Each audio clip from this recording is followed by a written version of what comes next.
Welcome to another episode of the CPG Guys podcast. Our co-hosts, Sri Rajagopalan and Peter V.S. Bond, explore how brands and retailers engage with consumers online, in-store, and everywhere in between.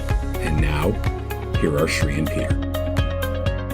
Hello and welcome to another episode of the CPG Guys podcast. I am one of the aforementioned CPG guys. My name is Peter V.S. Bond. I'm also the Vice President of Retail Strategy at Power Reviews, a ratings and review software company. And as always, I'm joined by my co-host. He is an expert at e-commerce.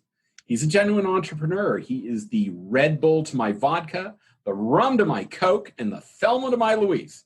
He's so famous that people know him by only one name. And next week, he and his partners are launching a new D2C supplement business called Zen Fuel. It helps people find a healthier, happier existence through science-driven, plant-based solutions. Sri, I think that means no chemicals. Please join me in welcoming my dear friend Sri. Sri, how you doing today? Thank you so much, Peter. No chemicals indeed, but I was hoping you'd say the Luke Voigt to my Gerrit Cole. I'm waiting for that moment. But It's a particularly good week when we have an awesome guest, and also because our Yankees and Dodgers are in the playoffs and they've made it past the wild card round and they're playing their respective division series. And Peter still can't control himself because he never thought the Yankees would qualify. And here we are. But more importantly, we're also kicking off and right in the middle of our month for breast cancer awareness and featuring female leaders. And we're proud to have such a female leader today. And for each of the 8 episodes that we will be featuring this month, the CPG guys will actually donate $1 for the first 250 downloads of the podcast to Susan Komen. So I'm excited, and thank you, Peter. It's a pleasure doing this with you. Yeah, Sri, we're really excited about supporting Breast Cancer Awareness Month with this program, and we encourage our listeners to share the news and have their friends download our podcast because we really want to max out our contribution. As a reminder to our audience, all of our content are audio podcasts on 15 platforms. Our YouTube channel, our list of favorite podcasts, our LinkedIn page, and our documents on the e-commerce profitability series that we're doing. You can all access those by simply going to cpgguys.com. That's cpgguys.com. And while you're walking around the house and you want to be entertained, don't forget to ask Alexa to play the CPG Guys podcast. I probably just set off 12 or 15 different Alexa devices in people's households. I apologize, but there it is. For those of you who are watching on our YouTube channel, you will notice that I am wearing a Drizly t-shirt. I am also consuming a wonderful Mount Gay and Tonic. Mount Gay is made by Remy Cointreau, which is one of the newest clients of Power Reviews.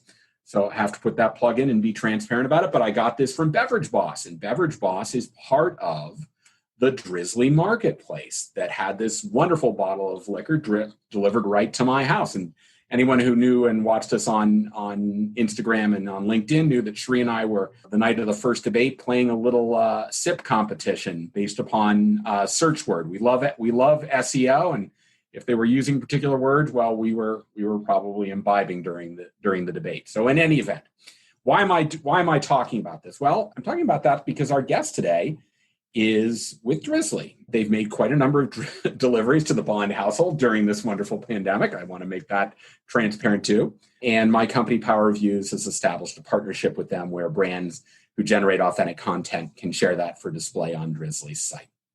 On product pages, our guest today is the new COO of Drizly, and I have known her for about 6 years. We worked together at CVS Health, where most recently she served as the Vice President of Omnichannel Digital. She has some great Ivy League credentials with degrees from Princeton and Penn, got to mention that, some blue chip consulting experience, and she even interned the summer of her MBA at Diageo, and I think all of that makes her extremely qualified to assume the operating role at Drizly. So please join me in welcoming Cathy Lewenberg. Cathy, welcome to the podcast. How you doing?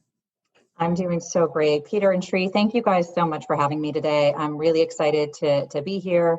Day 2 of Q4, which is obviously the biggest time of the year, although we'll see how that pans out this year. But just really excited to be here and to be able to tell a little bit of the Drizly story. Oh, that's terrific, Cathy. Thanks. Before we get into the questions Sri and I prepared, can you tell us a little bit about Drizly and what your role involves there? Sure. So as you mentioned, I'm in the Chief Operating Officer role. And so I lead both the day-to-day operations across the team. And I'm also helping to position us for the future so we can hopefully maintain the position we have in the industry. We are the leading beverage alcohol marketplace. And we work very closely with retail partners to basically digitize the bottles that are sitting on their physical shelves, bringing them online, and then consumers can come to the Drizly marketplace, can browse for certain brands, put together their basket, complete an order, and then we send those orders down to the retailer who then does the final mile delivery partnership, either directly themselves or in partnership with third-party delivery partners. That is terrific. Thank you for that description. And we're going to dig into what a marketplace means, because I come from a background where I'm very involved in understanding the legal ramifications. So we're going to dig a little deeper, and you're going to help us hopefully understand that. But let's start off the questions. Sri and I will interchange. First question for you, Cathy, is you came from running omnichannel digital at CVS Health, which I think is by latest measures a Fortune 5 company. And all of a sudden you decide to go to this emerging little startup called Drizly. What was the appeal to you about both the company and the role? Yeah, that's a great question. I know. I think I shocked a few people when I made the announcement about the transition. There's really two things I'll highlight here. I think the first, obviously, I've now had more than 15 years of professional experience under my belt, and as you reflect on the different jobs and the roles and opportunities I've had, there are a lot of things that stand out that just have been phenomenal and really things that I just love to do. And when I heard about the Drizly opportunity, it was like the perfect mix of everything I love to do. It was very much around building a high-performing team, helping to set a vision and strategy, bringing some of my strategy expertise in. And it was just a tremendous fit also from a value standpoint. So as I got to know the team and work with the people, care and solve are our two core values. And it really comes through in everybody you meet, everything they do. And it just was a really, really perfect fit on both those fronts. I think the second point, I mean, you mentioned it. I worked in the alcohol space in a few different times throughout my career, from a supplier side, from the consulting side, and then even while at CVS from a food and beverage standpoint, running the business there, worked closely to really understand the alcohol industry, and it is just ripe for disruption. And so, that was something that I've always thought. And so Drizly is really the one that is so well positioned to do the disrupting. If you look at any charts around categories and online penetration, there's always one that's a huge category and just very, very minimal penetration from an online sales standpoint, and it's alcohol. And so really was just excited about kind of tackling that opportunity and being able to play a role with kind of the different mix of backgrounds and experience they have coming and helping to lead some of that disruption. Very good. Sri? Awesome, Cathy. First of all, I want to thank you for making time and joining our show today, as well as get into a category that we haven't discussed much, 28, 30 episodes deep into the show, which is alcohol and liquor. Like you say, Cathy, I came from a deep e-commerce and omnichannel background, and this category is absolutely ripe for the disruption. But my day has been made because prior to chatting with you, I just realized I may never have to go into a liquor store or a wine shop again in New York City. And I also noticed the prices are somewhat a little cheaper than going in store.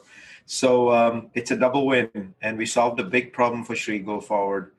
That said, Cathy, you looking at your career history, you joined Drizly, you were just referring to how it was a sudden announcement, and you probably surprised a lot of people, but you joined Drizly a couple months, let's say 45, 60 days into arguably what we'd say the beginning of the pandemic here in the United States. And as this pandemic was kind of getting a little bit out of control and skyrocketing, I'm sure Drizly must have been hit with times where everyone has to work double duty, a lot of demand surging and stores were closed, etc. And the rumor mill even says that senior executives had to work customer service lines. In this sort of environment, what did you even walk into? Is it what you were expecting? And then how did you even set a learning agenda and what you'd want to do in like the first 30, 60, 90 days and now clearly 180 days in? I don't think anyone was prepared to have their volume grow 4x in literally a matter of, hours. And that's exactly what happened there in March. And so, and you're right, we had our CEO helping field kind of customer service, everybody, like I mentioned, our core values are care and solve, and every single person across the company was kind of rolling up their sleeves just to help make sure we could support our customers in the right way, both our retail partners as well as our end consumers there.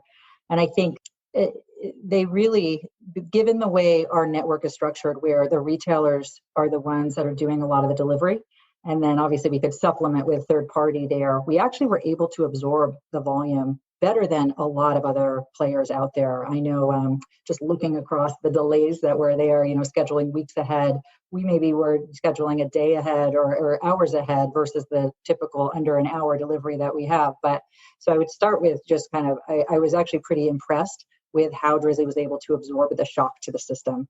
That said, it definitely tested us on many, many fronts. And by the time I got there in May, I don't know if it felt like it, but they had really gotten a lot of the big things under control. And so I was able to come in and, there were really 4 areas I was focused on. The first one was just getting to know the people and really building the strong relationships. Obviously, being in the remote environment, I still have yet to meet the vast majority of the company in person, which is a little bit shocking when you feel like you're close friends at this point. But I'm looking forward to when that day comes when I can actually meet them. But it was really about building the relationships. I know that in order to be effective, particularly in this remote world, you have to have the trust. So it starts with a trust. So while my, desire was to jump right in and to really start to put out the fires, I realized, there weren't any urgent burning fires. And so I took the time to really get to know the people. And that included things like smaller group sessions. So I probably met 70% of the entire company within that first month or 2. The second was making sure I really understood the business model. So we do a tremendous job with an onboarding. We have a really in-depth onboarding program, and I took it along with, our customer experience team members and our product team members and our engineers and, all the new folks that were onboarding at the same time. And it was just a wonderful way to really make sure I had the right foundation. Spent a lot of time in the data, really understanding kind of what was happening. And then just taking, assessing the state of the state. So where could I be most helpful? Spending time with our CEO and some of the other leaders, where did they think I would be able to make the biggest impact up front? And so to your point, the 30, 60, 90, there were some pretty clear plans there. I will say the one area where we thought I would be probably more helpful actually turned out to be in a pretty good spot. There was certainly work to be done, but we had a good roadmap, and I ended up pivoting a little bit and leaning in some other areas. And then I think the biggest thing towards the end of my first month that we spent a lot of time doing was pivoting the whole company and really kind of resetting for the back half of the year. We hit our full year goals in the middle of May. And so then it was like, instead of just seeing, all these charts where we were just beating, the full year targets, and which of course, we were glad to obviously have been impacted in a positive way, unlike the majority of companies right now. We spent a lot of time kind of assessing, what do we need to do? What do we need to focus on the back half of the year? How do we make sure we have the right foundation in place to support our new scale and knowing kind of where we're going over the next 12 to 18 months? And so that was a big reframing that happened shortly after I started. And it's been a lot of focus on execution since then. That's the kind of environment, Peter, and I love. Ones where you hit your annual goals by May of the year. But Sri, you remember the old adage from CPG, no good deed goes unpunished when planning for the next year. She talked about the reset. Hopefully you don't face that fate. But in any event, that's really terrific. Let me double click down on something you talked about, which was meeting with people and what have you. I mean, effectively leading an operational team when everybody is all of a sudden highly distributed has got to be pretty challenging. What are some of the practices, tools, and other things that you really focused on to ensure your team was highly connected and wasn't skipping a beat when they weren't all in the same office doing work together? And surprisingly, Drizly had a very much an in-office culture prior to the pandemic. So unlike a lot of other kind of digital or tech companies, they did tend to spend a lot of time kind of physically together. And so I think there was a little bit of worry as we transitioned into the remote space, what would happen. And obviously, everyone transitioned really, really well. And there were a few things that we were very intentional about. I think one was just being extremely visible, staying connected with the team. We increased, and I inherited this when I started. They had already made the change, but increasing our company meetings, which had been monthly prior, to weekly. And we created, certainly it was a great forum just to keep everybody up to speed. In the early days, it was very much like, okay, we're extending our remote work another week, another couple weeks. Now it's going to be another few months, it looks like, right? And just keeping everybody really up to speed on the pulse of what was happening. Also making sure everyone was clear on like what was happening with the business, where were their pain points, where do we need to double down and focus, progress against our goals. Certainly our key leaders were meeting daily, for the first couple months, multiple times a day, just to make sure we were delivering and supporting our teams. We were able to pull back on that level of frequency, and the weekly really helped keep everybody connected. The second thing I would say, just creating safe spaces for people to open up and to have the connection. So, I mean, we use a lot of different tools, and this has been wonderful. Actually, we're on Slack all the time, obviously using video connections. We email. There's a lot of different ways that we're staying connected. That has been extremely, extremely effective. But creating the safe spaces where people can reach out and share spots, share what's most important to them. So creating listening circles, that's been really important a few times. Even in that company meeting, we do anonymous Q&A, so people can ask anything. And we've gotten all the questions for, we obviously, one of the changes we made in the summer was we changed some of our benefits, right? Commuter benefits weren't really relevant anymore. And so how can we give people lifestyle benefits to help them kind of promote some of that culture of Drizly in their home? And so we would get questions from benefits all the way to really, hard, challenging strategic questions, and our leadership team tackles them all head on.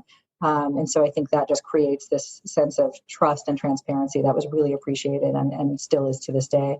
And then the last thing is just being extremely flexible, right? We have, through the listening circles, you'll get a lot of feedback, what's working, where's there opportunity, things like, even, we kind of over the Zoom fatigue, right? We kind of over video chatted. And so now we're kind of pulling back, shortening the length of meetings, changing the time of day of our weekly meetings. So really trying to be sensitive. I think the one thing that's been very consistent, there is not a one size fits all solution. So we're doing things like recording all our videos, our important meetings so people can follow up on their own time. Especially sensitive to caretakers. We did a lot of meetings right before school kicked off to understand how could we support them. And everybody's situation was totally different, even for those of us in Massachusetts. Every town is doing something different. And so we have just, maintained flexibility and made sure people feel comfortable kind of raising their hands and telling us what's most important to make sure we can support them. That's great, Cathy. I'll say when I joined Power Reviews, I was probably twice the age of 90% of my colleagues. And to your point about willing to take any questions, the biggest shock to me coming from a very corporate type of environment was just the directness of the questions that would be posed to the CEO. It was different for me. We'll just say that. Same here. Yeah, it's been interesting, and I appreciate that. I think it's great that we have that level of transparency and comfort, and that's something that I think is important to maintain. So, yeah. So I'm going to jump into a little bit of the technicalities of the business because the word marketplace comes to mind. And, when one thinks of marketplace, especially if you're in the omnichannel space, Amazon and the third-party marketplace immediately comes to mind, where sellers transact, vendors transact, and consumers can buy product directly from those vendors. eBay is another one. And these are the common ones people are used to. When I think of your company, Drizly, the word marketplace is what comes to the top of my forehead. And, outside of the Amazons and the eBays, I haven't come across a ton of marketplaces, but this is an industry, beer, wine, alcohol, where regulation is the norm. And there is something called a tied house law. Would you mind decomposing for us and our listeners, how all of these come together? Why a marketplace? How does this work? And what is this tied house law that a marketplace actually works with so that consumers can actually receive their product when they order it from Drizly? Yeah, absolutely. It is a really good question. And that's, one of the things that really attracted me to Drizly was the commitment to compliance.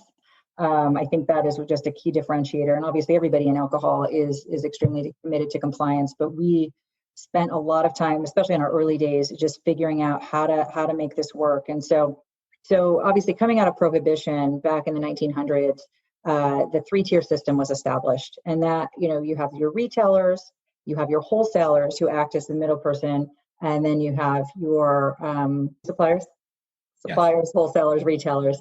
And, in typical CPG, you have your General Mills, and they'll take Cheerios and they'll go and work directly with grocery stores on how to activate their brands. So whether it's slotting fees to get them on the shelf, or, promotions and marketing dollars to really tell the story, of Cheerios. In the alcohol industry, it's very different. You don't have that direct point of contact from a retailer with the supplier. And so they're not able to give funds directly to activate brands. And so there's just a lot of complexity there. At the same time, a lot of the regulation happens at the state level. And so every state is a little bit different. You have control states, that have different rules. And so, that's where if you go to Massachusetts, you'll see there's limited number of licenses stores can have versus, California has different rules. And so there's just a lot of complexity on what you can do within the space. It's also allowed for just a really highly fragmented retailer network in general. So as you look across the country, there isn't, one retailer that really stands out that has the market share for alcohol. It's really spread across a number of independents and mom and pops, in addition to some of the larger, obviously, kind of pure play alcohol stores and grocery stores and mass stores. And Drizly's point of difference is we really focused on the independents and mom and pops and these small chains, and have built this network of several thousand stores to serve up alcohol for consumers. And so they can come on to Drizly, they'll type in their address, and they start from a place of usually searching for a particular brand or type of alcohol. And then we will serve up whatever stores are in their delivery zone that have that brand available, and then they can shop from there. And so it's, we obviously, again, have a really tremendous industry affairs team and legal team. And so they're kind of in the know on all the regulations, and certainly, especially as of late, there's been a lot of change. And so we're constantly kind of staying close, what's happening in certain states, how are we reflecting that in what we serve up on from an experience standpoint.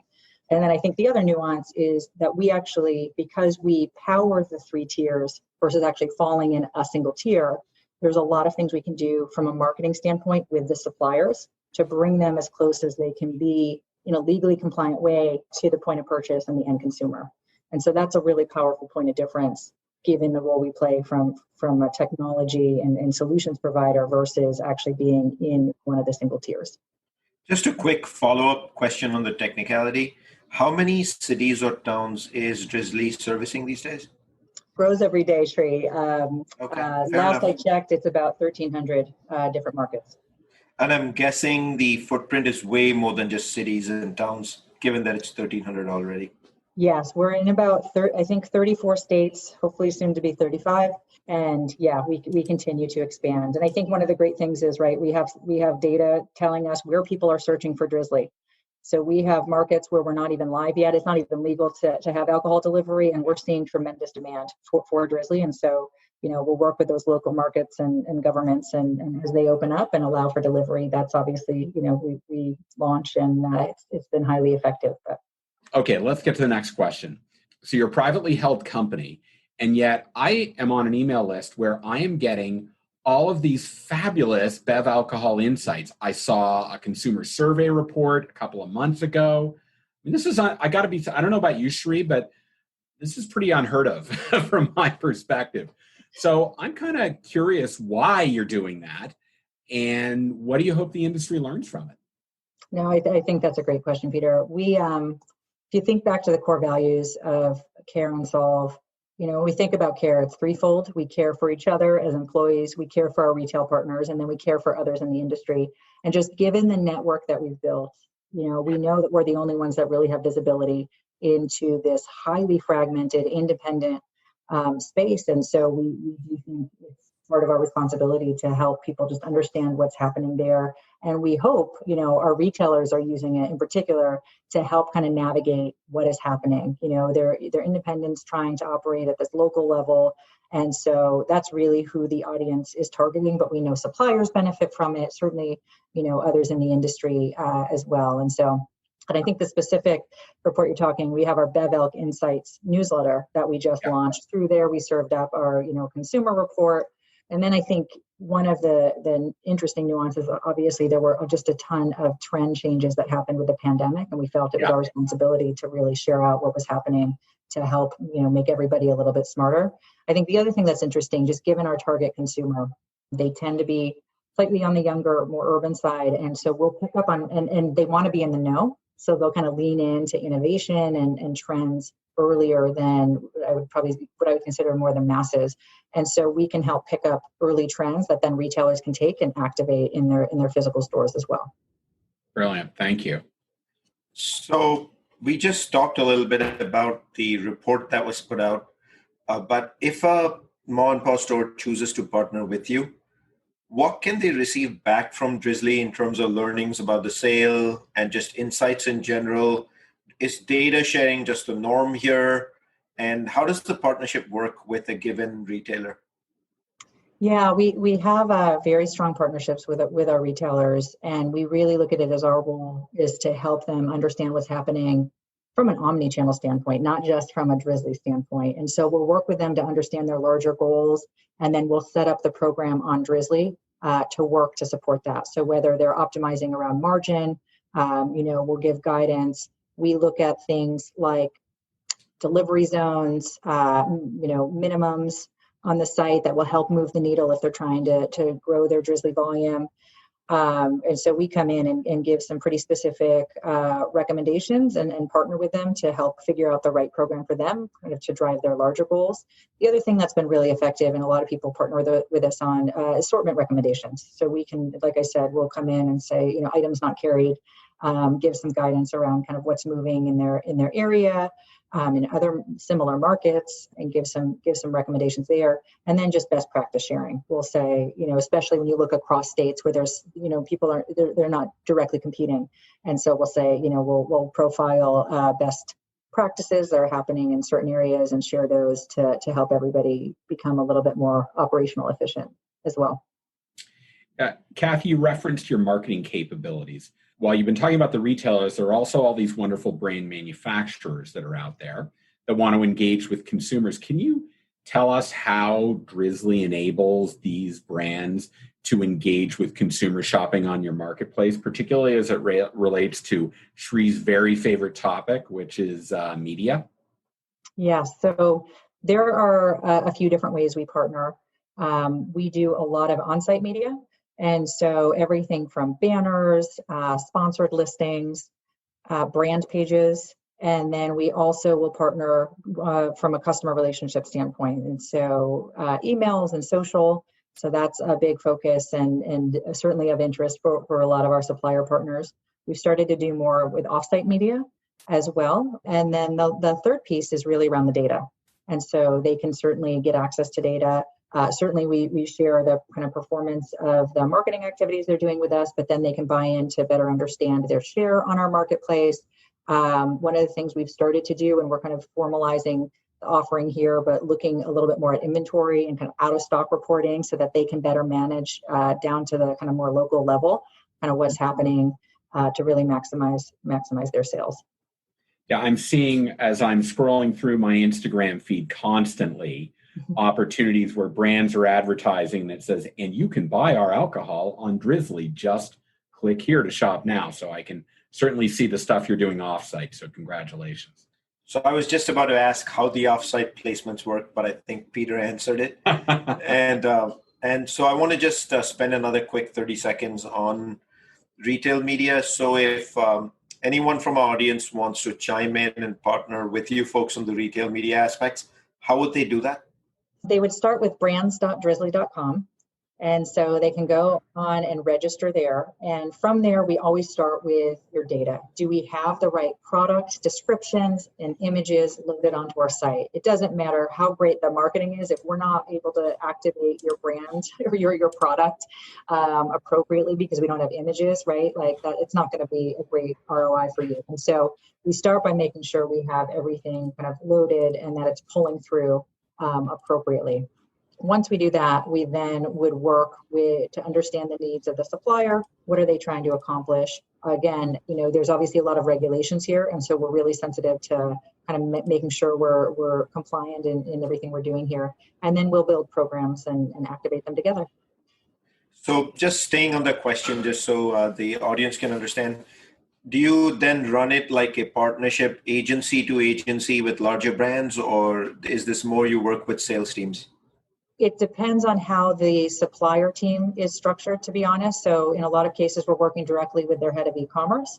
And in other cases, it's, they'll pull in brands and we'll work directly with brands. So it's a little bit different depending on how they're structured, but we think of ourselves a little bit as an agency in that respect. Got it. And then I'm assuming there's a on-site SEM that's offered up as well. Yes. Yep. And so thank you for answering all of those. So I want to come back to the website itself. As we've been discussing these questions today, it is a marketplace, and a marketplace doesn't really leave you a lot of room for user experience and design, given a marketplace tends to be more of the nature of product listings. And really, retailers need to own a large part of those product listings. Well, as you've already said, you would advise on the assortment and what those listings should contain. So from a user experience and browsing perspective, what's in the future for Drizly, and are you guys paying attention to it? And what can consumers expect in terms of finding the exact product that they want quickly and from a location nearby? So indeed, that quickly does come true. Yeah, so it starts by having supply. So ideally, as we continue to expand our network, when no matter where you are, when you put in your address, if alcohol delivery is legal for you, we're able to serve up at least some sort of offerings. And so we continue to invest in certainly adding more to the network. From there, our catalog, we do have the largest beverage alcohol catalog in the world, and we continue to make that even better. So things like partnering with the brands to pull through the images. And then you have things like our partnership with Power Reviews to make sure we're serving up the right information that our consumers need to make the best choice for themselves. And so you'll see more happening in that space. And then the last thing, I think it's top of mind for everybody, but certainly personalization and how can we do more to make sure we're helping navigate our customers to the best products for them based on, different cues. And then part of that is being able to come back and look at the previous order and reorder it again or put subscriptions. Is that all just par for the course at this point? Yes, I would say, we're kind of exploring it all. I think, given the change over the last few months, we're certainly spending a lot of time right now talking to our customers and making sure we understand what's most important and valuable and kind of resetting our roadmap go forward. But there will certainly continue to be enhancements coming through the Drizly.com website as well as app. And then one of the other areas where consumers look for user experience is more on the price value shopping, which means promos, offers. I know the website has a section on promos and offers. Do you see that developing even further as you tie into deeper partnerships with retailers and with brands, perhaps? Yeah, that the pricing is retailer led, and so when they're running promos, we certainly will activate those on our site. And so it's very much up to them to figure out what's going to make sense depending on their larger goals. And so promos is certainly one of the many factors that go into the decision for the consumer. So Cathy, with all this rapid growth, usually that means you got to bring more people on. So I'm kind of curious from your standpoint, and for our audience listening, what are some of the talent areas in particular that you're seeking to take Drizly to the next level in terms of its business development? Peter, what I can say wholeheartedly is across the board. We're hiring all the above. Every single team, to be honest. But we came into the year preparing for certainly modest growth, and we expected to grow our team somewhere in the 40-45% range, and we're now going to be growing our team about 150% this year. About it too. Probably the majority of those folks will have joined in this remote-only world, so it's a little bit fascinating. But some of the big ones are certainly engineering, product management, marketing, our retail operations and strategy team, supplier partnerships. So you'll see more coming as we continue to expand that team and our capabilities there. And then, even our people team, our finance team. So really, really just across the board. And I think part of it is we were very much a startup. We were small and nimble, and, we've just reached a different scale. And now it's time to make sure we can really deliver on our longer term goals that are going to be here probably sooner than we know it. So. Thank you. So sticking to the theme of the longer term goals are going to be sooner than you know it. Now we fast forward to May of 2021. Cathy has been at Drizly as CEO for a year now. What would you have, if you want to look back and say this was an awesome 12 months for Drizly, what are those one or two or maybe three things that you feel you would have need to accomplish to be able to declare that this was indeed an awesome year for Cathy and Drizly? It's a good question. I probably should check with the CEO to make sure he's aligned with what I think would be successful. But, I think the first one is just a positive impact on our people and culture. We have a tremendous culture of caring. It's something that's really unique. And like I said earlier, it's something that certainly was a major attraction for me, coming to Drizly in the first place.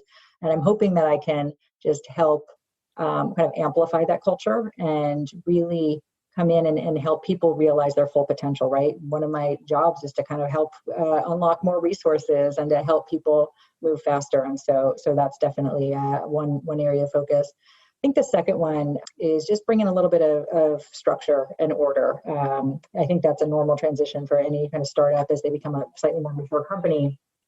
You want to maintain that agility and nimbleness and the kind of scrappiness that comes from being a startup, but do it in a way that allows us to scale. So by bringing in structure, making sure we can make the best decisions for Drizly. And so that's a little bit of what I've been bringing to the table.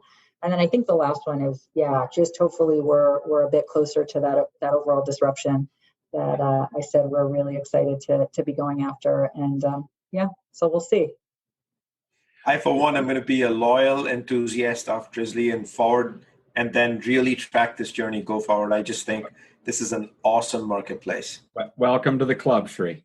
Let me remind our audience that to access all of our content, our podcasts, our YouTube video channel, a list of all the podcasts that we listen to when we're not listening to ourselves, and the companion material for our e-commerce profitability series that is running concurrently with Breast Cancer Awareness Month, just go to cpgguys.com. And also, we'd love if you would leave us a rating on the Apple podcast platform by visiting tinyurl.com/Apple CPG podcast. Cathy, thank you so much for joining us today. This has been a fabulous conversation. We are so happy that you taught us a lot about Drizly and introduced it to Sri, because he's going to be one of your loyal shoppers now and helping us understand alcohol, beverage, and e-commerce. So thank you. Well, thank you so much for having me. It's been a pleasure today. Cathy, awesome. Thank you so much again for coming on board and then also helping open up a new category of discussions here on the CPG Guys, which is alcohol, liquor, beer, and wine, etc. Great. Sri, as always, thank you for joining me on this magical mystery tour of ours. Yes, sir. Thank you indeed. All right. And thanks to our audience. We look forward to you joining us on the next episode of the CPG Guys. Goodbye.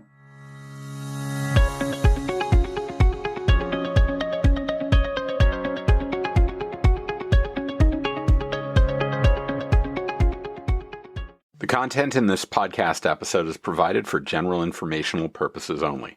By listening to our episode, you understand that no information contained in this episode should be construed as advice from CPG Guys LLC or the individual author, hosts, or guests, nor is it intended to be a substitute for research on any subject matter. Reference to any specific product or entity does not constitute an endorsement or recommendation by CPG Guys LLC. The views expressed by guests are their own, and their appearance on the program does not imply an endorsement of them or any entity they represent. The views expressed by CPG Guys LLC do not represent the views of their employers or the entity they represent. CPG Guys LLC expressly disclaims any and all liability or responsibility for any direct, indirect, incidental, special, consequential, or other damages arising out of any individual's use of, reference to, or inability to use this podcast or the information we present in this podcast.